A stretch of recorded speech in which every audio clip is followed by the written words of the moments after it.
본문의 내용도 역시 우리가 너무나 익히 잘 알고 있는 본문이죠. 이 본문을 하나님이 왜 우리 함께하는 교회의 추수감사절날 허락하셨을까를 생각해 봤어요.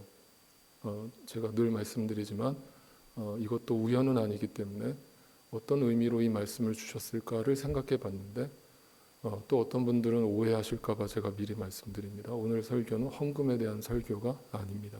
네. 미리 말씀드립니다. 염려하지 마십시오. 네. 또 추수감사절날 시험 들지 마시고요. 이 본문을 갖다가 우리는 대부분 그 과부의 헌신, 과부가 전 재산을 갖다가 하나님 앞에 바치는 그 마음은 참 귀하지 않느냐. 그러니까 하나님은 그 마음을 기뻐 받으신다라면서 양의 구별함이 없이 너희가 드릴 수 있는 최선의 것을 하나님께 드리는 것이 하나님께 드리는 헌금이다라고 우리는 그동안 배워왔습니다. 그런데 또 불편한 말씀을 드립니다. 아무리 눈 씻고 찾아봐도 오늘 이야기는 그런 이야기가 결코 아닙니다. 결코 아닙니다. 전혀 근처도 가지 않습니다. 돈 얘기 아닙니다. 여러분, 우리는 얼마나 하나님의 뜻을 우리 수준으로 끌어내리는지 모릅니다. 생각해 보십시오.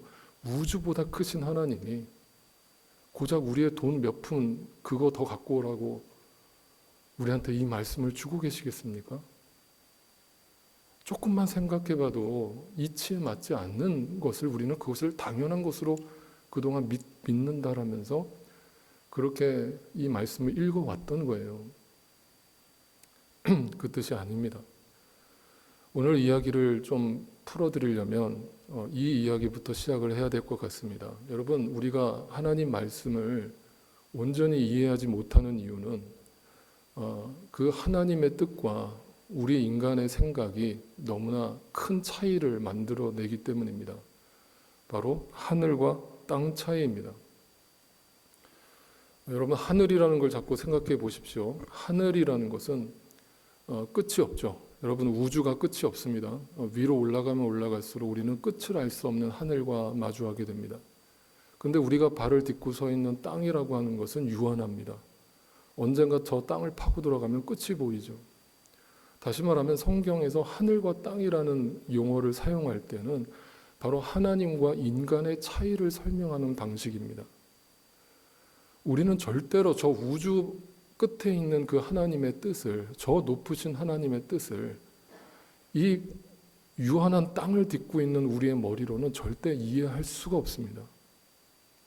그걸 이해하고 믿는다라고 말하는 사람, 확신한다라고 말하는 사람은 저는 도무지 이해할 수가 없습니다. 도대체 뭘 보고 그렇게 확신을 하는지 모르겠습니다. 그렇지 않습니다. 그래서 여러분, 이런 한 가지 방법을 제가 여러 번 추천해 드렸죠. 우리 인간은요, 저 하늘의 뜻을 보면서 살까요? 늘? 여러분, 일주일 동안 그 하늘을 바라보시면서 저 우주보다 크신 하나님을 바라보시면서 사셨습니까? 아니죠. 땅만 바라보고 사셨잖아요. 내 발꿈치 겨우 쫓아가느라고 숨가쁘셨잖아요. 그죠? 여러분, 근데 그게 누구만 그런 게 아닙니다. 우리 모두가 다 그래요. 그게 인간입니다. 우리는 땅입니다. 땅은 절대 하늘을 품을 수가 없습니다. 땅은 절대 하늘을 이해할 수가 없습니다. 그래서 우리는 무지한 겁니다.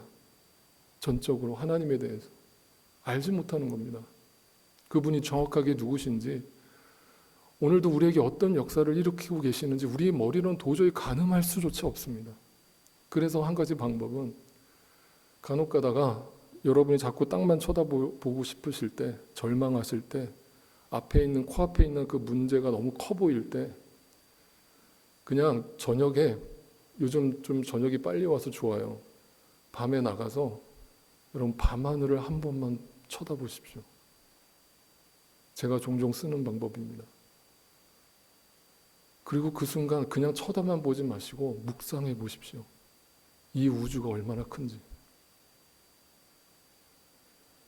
그 끝을 알 수 없는 이 광활한 우주 공간에 지구라고 하는 이 작은 행성에 저 우주 끝에서 보면 먼지에 불과한 보이지도 않는 나라고 하는 존재를 하나님께서 품어주시고 나를 하나님의 자녀로 삼아주셨다는 그 뜻이 얼마나 놀랍고 신기하고 감격스러운 것인가를 그 밤하늘의 별을 쳐다보면서 한번 묵상해 보십시오.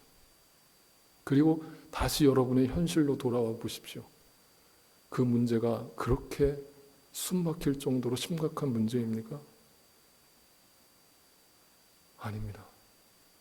다 지나갑니다. 다 사라질 것들입니다. 그러므로 우리가 믿음을 갖는다는 것은 바로 그 하늘 되신 하나님을 바라보게 되는 겁니다. 우리는 여전히 이 땅을 딛고 있지만, 그래서 골로새서에 보면 사도 바울이 골로새 교인들한테 이렇게 권면하죠. 그러므로 여러분이 그리스도와 함께 살려주심을 받았다면, 여러분이 구원을 받았다면, 여러분에게 믿음이라는 것이 허락됐다면 이제부터 위의 것을 바라보세요. 하나님 것을 바라보세요. 더 이상 눈에 보이는 이 땅의 것에 집착하지 마세요. 그거 내가 아무리 머리 싸매고 고민해봐야 내 힘으로 풀 수 없습니다. 안 풀립니다. 인간관계, 재정, 돈 문제, 건강 문제, 자식의 문제, 부모의 문제, 이 땅에서 우리를 괴롭히는 수많은 문제들 절대로 내 힘으로 해결할 수 없습니다. 그러므로 여러분, 믿는 여러분, 오늘도 하늘을 바라보세요. 거기에는 그리스도께서 하나님의 오른쪽에 앉아 계십니다. 사도 바울이 이거를 현재 진행형으로 썼습니다. 사도 바울은 그 예수 그리스도가 보이는 거예요. 그 예수 그리스도께서 하나님 보좌 우편에 앉아 계시는 게 보이는 겁니다. 그러므로 여러분은 땅에 있는 것들을 생각하지 말고 위에 있는 것들을 생각하세요. 아니, 더 정확하게 표현하면 여러분 안에 계신 성령 하나님께서 그렇게 만들어 주실 것입니다. 그럴 때 여러분의 입술에서 나올 수 있는 고백은 은혜입니다. 예. 어떻게 이 절망적인 상황 속에서 내가 감사할 수 있고, 내가 어떻게 찬양할 수 있고, 내가 어떻게 예배를 드릴 수 있는가? 하나님, 이것은 기적입니다. 내가 한 게 아니라, 내 노력이 아니라 하나님이 하셨습니다. 네. 그런 마음이에요.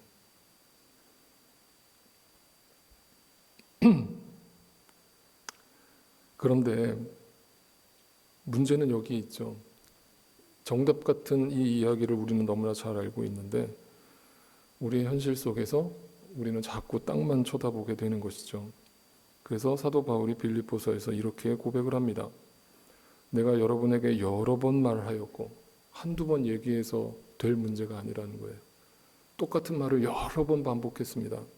지금도 눈물을 흘리며 간곡히 성도들한테 부탁합니다. 그리스도의 십자가의 원수로 살아가는 사람들이 많이 있습니다. 이게 무슨 갑자기 뜬금없이 무서운 얘기인가? 누가 십자가의 원수란 말인가? 그들의 마지막은 멸망입니다. 그들은 배를 자기네 하나님으로 삼고 자기네 수치를 자랑거리로 삼고 하나님 앞에서 수치스러운 것들을 자랑거리라고 가지고 와서 이게 내 업적이라고 하나님 앞에 영광 돌리고 있는 그 모습이 십자가의 원수들의 모습이라는 거예요. 근데 다시 말씀드리지만 이 빌립보서는 교회 안에 있는 성도들을 향한 고백입니다. 저 교회 바깥에 있는 불신자가 아니에요. 그들이 땅만 바라보고 살아간 결과가 뭐냐? 십자가의 원수로 살아가는 겁니다. 십자가의 은혜는 까마득히 잊어버리고 그 십자가의 은혜와는 아무 상관없는 사람처럼 이 땅을 살아버리는 겁니다. 여전히 내 배의 욕심을 채우기 위해서, 여전히 내 인간적 눈에 보이는 것들을 업적을 드러내기 위해서, 심지어 교회 안에 모여서까지 인간들의 자랑을 늘어놓느라고 다들 열심입니다. 그들은 땅의 것만을 생각합니다. 땅의 것만을 생각하는 자들이 바로 십자가의 원수들이라고 사도 바울이 강하게 표현한 것입니다. 십자가의 의미와는 전혀 상관없이 그저 땅만 바라보고 살았다는 거예요. 바로 그러한 사람들을 성경은 어떤 단어로 지칭을 하는가 하면 바로 부자라고 하는 단어로 사용하고 있습니다. 성경에 나오는 부자라고 하는 단어는 그래서 돈 많은 사람을 가리키는 것이 결코 아니고, 성경에 나오는 부자라는 뜻은 바로 나로 충만한 사람을 말합니다. 땅의 것만 생각하는 상태에 머물러 있는 자를 말합니다. 네. 눈에 보이는 내 현실의 삶만 열심히 살아가고 있는 사람들을 말합니다. 네. 하늘의 것은 다 잊어버리고 하나님의 뜻은 다 망각해버리고 십자가의 의미는 다 상실해버리고 그저 내 배를 채우기 위해서만 살아가는 존재, 그 자를 성경은 부자라고 말합니다. 여러분, 오늘도 우리가 얼마나 부자인지 몰라요. 하나님 앞에서 얼마나 내 자아가 아직도 살아 넘쳐서 완전히 죽지 못하는지 몰라요. 그것을 보게 되면 슬픈 거거든요. 그래서 날마다 자기 자신을 위해서 눈물이 나야 되는 거거든요. 진짜 믿는 신자는요, 남을 위해서 눈물을 흘리는 게 아닙니다. 나를 위해서 눈물을 흘리는 거, 내가 얼마나 불쌍한 존재인지. 내가 여전히 하나님 앞에서 부자처럼 서 있는 겁니다. 그러면 성경의 부자의 반대말은 뭐겠어요? 뭐겠습니까? 네, 가난이겠죠. 거지겠죠.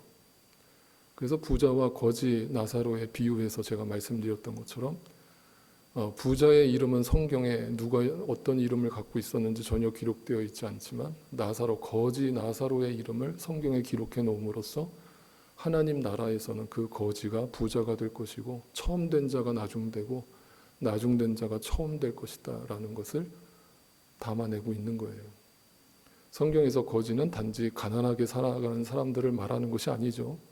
뭐예요? 마태복음 5장의 산상설교를 예수님이 시작하시면서 팔복을 이야기하시면서 가장 첫 번째 복으로 언급하신 게 뭐였습니까? 심령이 가난한 자입니다. 다시 말해서 하나님 앞에서 배고프고 목마른 자, 그 영원한 생명수를 마셔야 되는데 그걸 먹지 못해서 늘 우물가에서, 인간이 파놓은 그 우물가 근처에서 얼씬얼씬거리고 앉아있는 그 가난한 자, 그 배고픈 자, 그 목마른 자, 성경에서 그 자를 가난한 자, 거지라고 표현합니다. 근데 그것이 성경은 복이라고 가르쳐 줍니다. 심령이 가난한 자는 복이 있나니.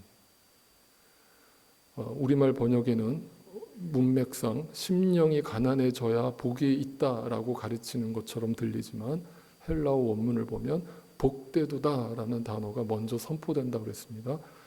복되도다, 이미 너에게 복이 임했다. 심령이 가난한 자요. 하나님 앞에서 목마르고 배고픈 자요. 너 스스로가 아무것도 아님을 깨닫고 발견한 자요. 너희가 참으로 복되도다. 너희에게 진짜 예수 그리스도의 은혜가 임할 수 있기 때문이다. 그런데 여전히 나라고 하는 자아를 똘똘 뭉쳐서 부자로 살아가고 있는 자들아, 너희에게 저주가 있을지어다.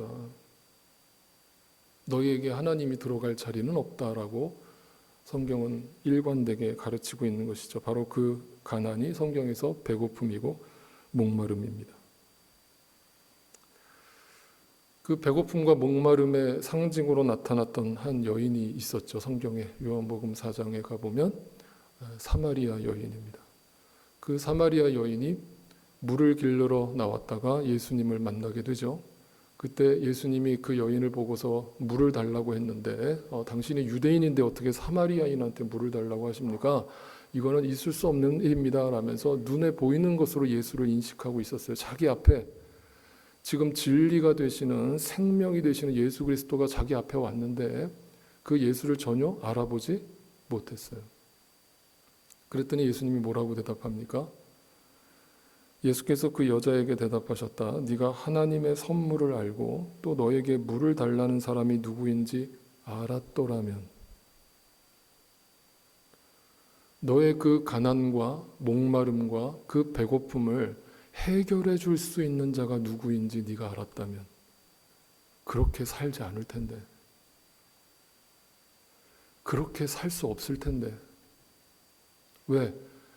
그 사마리아 여인이 5번의 결혼을 실패하고 지금 살고 있는 남자도 동고남이에요. 그 의미는 뭡니까? 그 여인은 끊임없이 이 땅의 것을 갈망하는 자예요. 자기의 목마름과 배고픔을 인간적 노력과 자신의 어떤 행위로서 채워보려고 안간힘을 쓰면서 살아왔던 여자예요. 진짜 신랑을 만나지 못했기 때문에 이 세상의 가짜 신랑을 자꾸 내 안에 채우려고 했단 말이에요. 자신의 목마름과 배고픔. 돈으로 채워봐도 채워지지가 않고, 이 땅에 사람들의 칭찬과 명예로 채워봐도 채워지지가 않고, 이 세상 어떤 소유로도 채워지지 않는 그 목마름과 배고픔을 안고 그냥 이렇게 사는 것이 인생이려니 하면서 침묵하면서 살고 있었던 거예요. 바로 그 여인에게 예수님이 찾아와서 네가 내가 누구인지 알았더라면 이제부터 그렇게 살 수 없을 텐데, 더 이상 너의 배나 채우려고, 이 눈에 보이는 배고픔과 목마름을 채우려고 허덕이면서 살지 않을 텐데.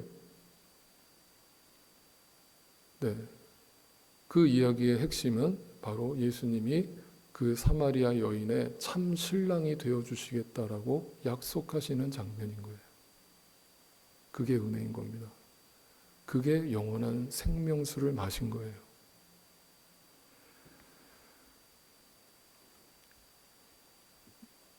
여러분, 그래서 광야라는 것을 한번 생각해 보십시오.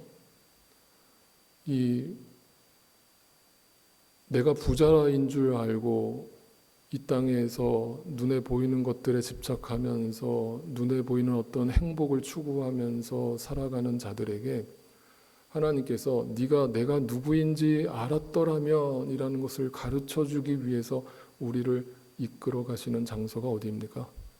네, 바로 거기가 광야입니다.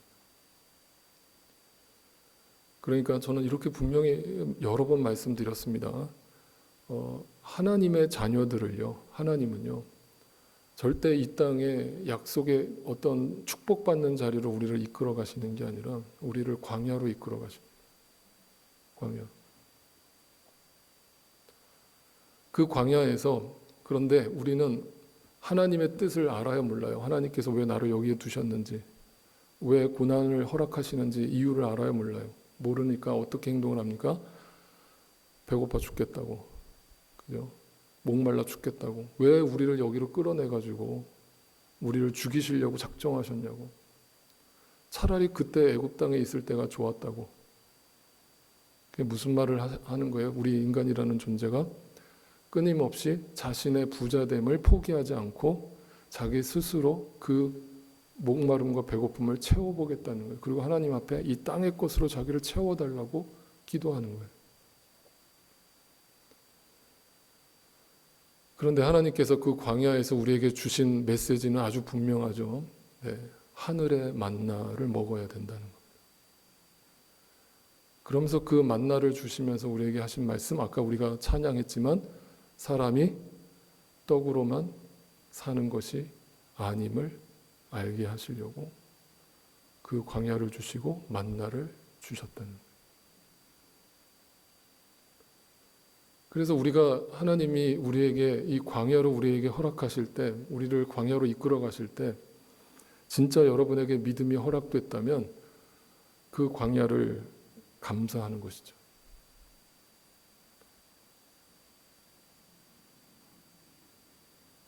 반면에 여러분에게 믿음이 없다면 그 광야는 불평의 장소가 될 것이고 감사를 잃어버리는 장소가 될 것이고, 만약 사탄이 여러분 가운데 역사해서 예수님을 광야에서 3번 시험했던 것처럼 여러분에게 물질의 복을 주고 건강의 복을 주고 자녀의 복을 주면서 이 세상의 좋은 것들을 여러분에게 다 채워주면 거기에 취해서 이것이 하나님의 축복이구나 라면서 살아가는 모습을 보면 그것이 바로 여러분이 아직도 부자로서 살아가고 있는 상태다라는 것을 성경은 말하고 있는 것입니다.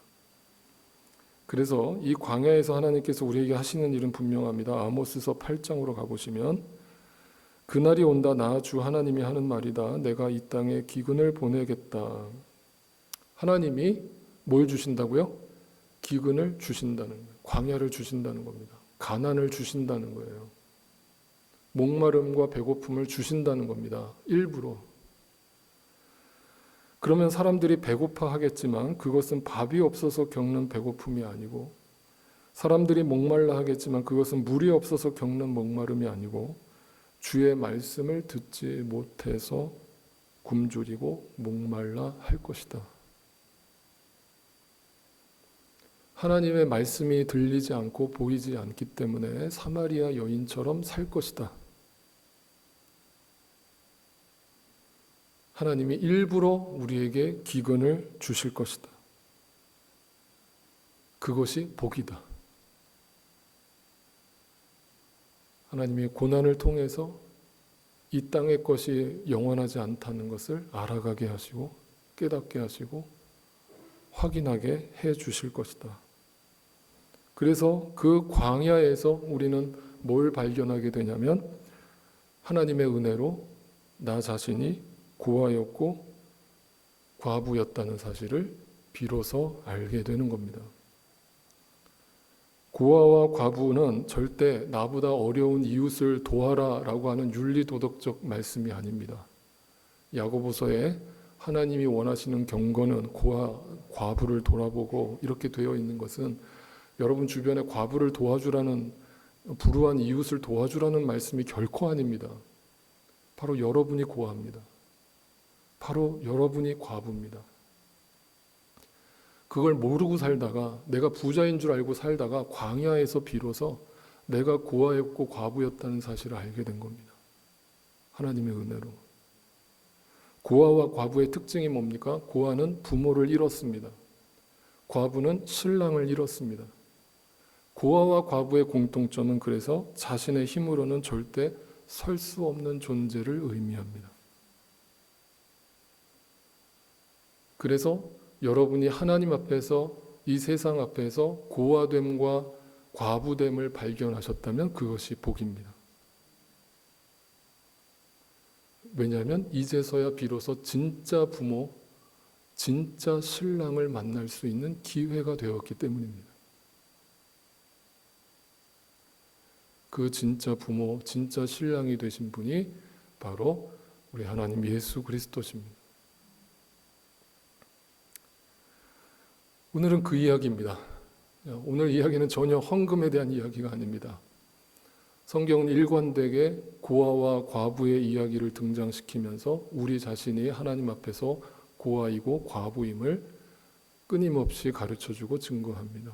그러니까 내가 고아됨과 과부의 됨을 확인했다면 여러분 분명히 그것은 축복입니다. 그런 의미에서 오늘 본문에 가난한 과부가 등장한 겁니다. 하나님의 광야에서 끊임없는 연단과 훈련과 도전을 받아서 하나님 앞에 이제 다 모든 것을 탕진한 상태가 되어버린 한 여인이 나타난 겁니다. 그리고 그 여인이 2렙돈, 오늘날 가치로 따진다면 한 100원 정도 되는 아주 값싼 그런 값어치를 하나님 앞에 가지고 나왔는데, 중요한 것은 그것이 자신의 전 재산이었습니다. 어떤 분들은 이 부분을 문자적으로 이해하면서 예수님 너무하시네. 아니 세상에 그 벼룩에 간을 떼먹지. 세상 그 지금 2렙돈이 전 재산인 사람의 그 헌금을 굳이 받으셔야 되겠어? 나 같으면 그 한 렙돈만 갖고 와라. 나머지 한 렙돈은 가서 빵이라도 사 먹어라. 라고 하셔야 그게 이치에 맞는 얘기지. 어떻게 예수님 그 2렙돈 마지막 남은 걸 낼름 받아 먹어요? 하나님이 그렇게 무자비하신 하나님이신가요? 라고 문자적으로 이해하는 거예요. 그게 아니라 이 2렙돈은 가난, 나에게 있는 전부, 이제 마지막 남은 그건데 곧 그의 전 재산이었다는 것은 그의 생명을 의미하는 거예요. 나의 생명마저도 이제 내 것이 아닙니다. 하나님 것입니다. 라면서 하나님 앞에 다 내어드렸다. 근데 내어드린 게 내가 의지로 내어놓은 게 아니라 예수님이 털어간 겁니다. 뺏어간 겁니다. 야, 그거 갖고 와. 그것까지 다 가져와. 너 완전히 죽어야 돼. 너 아직도 그 2렙돈의 힘이 남아있니? 그것도 빼. 그것도 내가 가져갈게. 여러분 구약 성경을 읽다 보면 이와 비슷한 이야기가 등장하는데 바로 열왕기상 17장에 가보면 엘리야가 바로 사르밧 과부에게 찾아가는 이야기가 등장합니다. 그때 엘리야가 그 찢어지게 가난한 사르밧 과부에게 뭐라고 얘기합니까? 이렇게 얘기합니다. 그 여인이 물을 가지러 가려고 하니 엘리야가 다시 여인을 불러서 말하였다. 먹을 것도 조금 가져다 주시면 좋겠습니다. 새 번역이 잘못 번역했습니다. 정중한 표현이 아닙니다. 영어로 보십시오. As she was going to bring it, he called to her and said, "Bring me a morsel of bread in your hand." 네 손에 있는 거 다 갖고 와, 이 말이에요. 전 재산입니다. 갖고 와라고 명령합니다. 정중하게 부탁하지 않았습니다. 그거 다 갖고 와. 그 여인이 말하였다. 어른께서 섬기시는 주 하나님께서 살아계심을 두고 맹세합니다. 저에게는 빵 한 조각도 없습니다. 다만 뒤주에 밀가루가 한 줌 정도 그리고 병에 기름이 몇 방울 남아있을 뿐입니다. 이게 나의 전 재산입니다. 사실 이거 먹고 죽으려고 그랬습니다. 더 이상 소망이 없어서 그래 그거 가져와 라고 가난한 과부의 모든 것을 하나님이 가져가십니다. 그게 축복이라고 성경은 표현하고 있는 겁니다. 이걸 갖다가 하나님 앞에 어려운 중에도 열심히 헌금을 드렸더니 엄청난 물질의 축복을 받았다라고 가르치는, 제가 좀 설교 자리에서 정중하게 표현하려고 애를 쓰고 있습니다. 잘못된 그런 말씀에 현혹당하지 않기를 바랍니다. 그런 기복적인 이야기가 결코 아닙니다.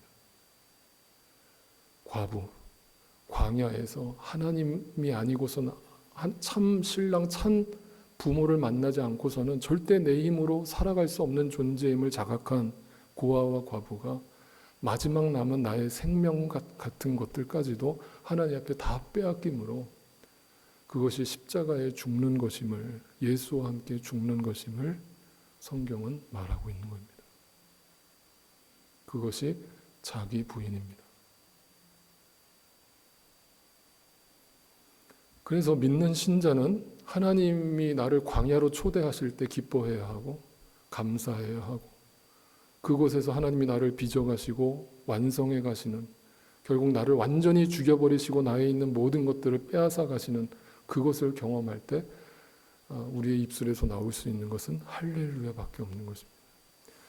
여러분이 이 땅에 살아계시는 동안 죽는 그날까지 그 광야의 삶은 계속될 것이다. 만약 여러분이 정말 하나님이 선택하신 하나님의 자녀라면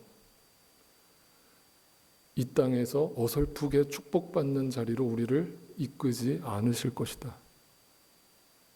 네. 이겁니다. 그러면 교회도 눈에 보이는 숫자적으로 더 이상 부흥해야 됩니까? 교회도 다른 교회들처럼 남들 부러워할 만한 그런 조직을 갖추고 그런 재정적 능력을 갖추고 그런 맨파워를 자랑하면서 그런 교회를 만드는 것이 과연 성경이 가르쳐주는 교회의 모습입니까? 여러분 주변에 있는 교회를 보면서 현혹당하지 마십시오. 그건 교회가 아닙니다. 제가 잘났다고 지금 감히 다른 교회를 비판하는 것이 아닙니다. 우리가 지금 잘못된 길로 가고 있다는 걸 말씀드리는 겁니다. 성경은 그렇게 가르치지 않습니다. 그것이 바로 부자들의 행위라고 가르칩니다. 마지막으로 이 말씀을 드리겠습니다. 성경에 우리가 전혀 공감대가 형성되지 않는 어떤 특정 단어가 등장합니다. 특히 신약 성경에 등장하는데 그 단어가 바로 기쁨이라는 단어입니다. 특별히 사도 바울이 썼던 그 서신 중에 그 기쁨이라는 단어가 유독 많이 등장합니다. 무려 제가 세봤더니 31번의 단어를 사용했습니다. 바울의 서신 중에. 근데 그 바울이 썼던 수많은 서신 중에 그 기쁨이라는 단어가 가장 많이 등장하는 서신이 있습니다. 어떤 서신일까요? 바로 빌립보서입니다. 그 빌립보서에 무려 17번이나 사도 바울은 기쁨이라는 단어를 반복해서 적고 있습니다. 처음에 문자적으로 읽으면 도대체 뭘 기뻐하라는 건가? 나는 지금 내 현실이 너무나 지독한데 도대체 어떻게 사람이 항상 웃고 다닐 수 있는가? 이렇게 이해를 하는 거예요. 그런데 제가 말씀드립니다. 헬라어에서 기쁨이라고 하는 단어는 헬라어로 카라라는 단어를 사용했는데 그 카라라는 단어에서 파생된 단어가 카리스입니다. 카리스라는 단어는 다른 말로 은혜라는 뜻입니다. 다시 말해서 성경에서 기쁨이라는 단어를 사용할 때 그 기쁨이라는 단어는 단지 우리가 이 땅에서 겪는 어떤 순간적인 일시적인 감정적 기쁨을 말하는 것이 아닙니다. 그러니까 예수 믿는 사람은 웃으세요. 얼굴 표정이 그게 뭡니까? 예수 믿으면 좀 웃고 다니세요. 행복하셔야죠. 전혀 성경적이지 않은 말입니다. 긍정의 힘? 성경 어디에도 없습니다. 그거 기쁨 아닙니다. 그거 가짜 기쁨입니다. 사도 바울이 그 카리스를 경험할 때 주어지는 카라, 그 기쁨을 17번씩이나 빌립보서에다가 적고 있는 이유, 그러면서 그 빌립보 교인들한테 뭐라고 권면하냐면 주 안에서 기뻐하십시오. 다시 말합니다. 주 안에서 기뻐하십시오. 여러분이 주 바깥에 있을 때는 그 순간적 기쁨, 일시적 기쁨에 취해서 그것이 행복인 줄 알고 착각하면서 살 수밖에 없지만 하늘 속에 속해 있는 그 주 안에서 경험하게 되는 그 기쁨을 여러분이 누리게 된다면 여러분 어떤 상황 속에서도 그 기쁨을 잃어버릴 수 없을 것입니다. 아시다시피 그 빌립보서를 쓰고 있던 사도 바울의 상황은 옥에 갇혀 있는 상황이었습니다. 감옥에 갇혀서 빌립보 교회 성도들을 생각하면서 쓴 서신입니다. 여러분 생각해 보십시오. 그 편지를 쓰고 있는 사도 바울 자신이 그 주님 안에서 누리는 기쁨을 누리지 못하면서 성도들한테 기뻐하라라고 17번씩이나 말했다면 그것은 가식이죠. 거짓말이죠. 다시 말하면 사도 바울은 자기 자신이 그 광야와 같은 감옥 안에서 자신의 고아됨과 과부됨을 확인하고 자기의 남아있는 그 두 랩돈마저 다 가져가시는 그 하나님의 은혜, 그 하나님의 복을 보면서 기뻐했습니다. 하나님 나를 다 죽이시는군요. 하나님 나를 다 털어가시는군요. 감사합니다. 죽여주셔서 감사합니다. 이 고난을 주셔서 감사합니다. 이 기쁨을 우리 성도들도 다 알게 해주세요. 이 기쁨을 우리 모든 교회가 다 같이 누리게 해주세요. 그래서 어떤 상황이든지 이 땅의 것들에 집착하지 말고 이 땅의 것들에 붙들리지 말고 오늘도 위의 것을 바라보면서 하나님이 주시는 그 기쁨을 누리게 해주세요. 거기에서 감사가 나오고 거기에서 찬양이 나오고 거기서 사랑이 묻어나는 교회로 살게 해주세요. 우리 모든 하나님의 백성들, 하나님의 교회들을 광야로 이끌어주세요. 그리고 그곳에서 주님을 만나게 해주세요. 그 얘기를 우리에게 전해주고 있습니다. 여러분 이렇게 주일날 한 30-40분 듣는 설교만 듣지 마시고 집에 가셔서 다시 한번 빌립보서라든지 골로새서라는 말씀을 펴놓고 진지하게 묵상을 해보실 수 있기를 부탁드립니다. 그리고 그 성경 속에서 여러분의 고아됨과 과부됨을 거울로서 보실 수 있게 되기를 바라고 하나님이 나의 것을 오늘도 가져가시는 것이 복임을 내가 뭔가 드릴 수 있는 것이 없음을 분명하게 인식하시고 헌신, 헌금 이런 걸로 연결시키지 않으실 수 있기를 부탁드립니다. 기도하겠습니다.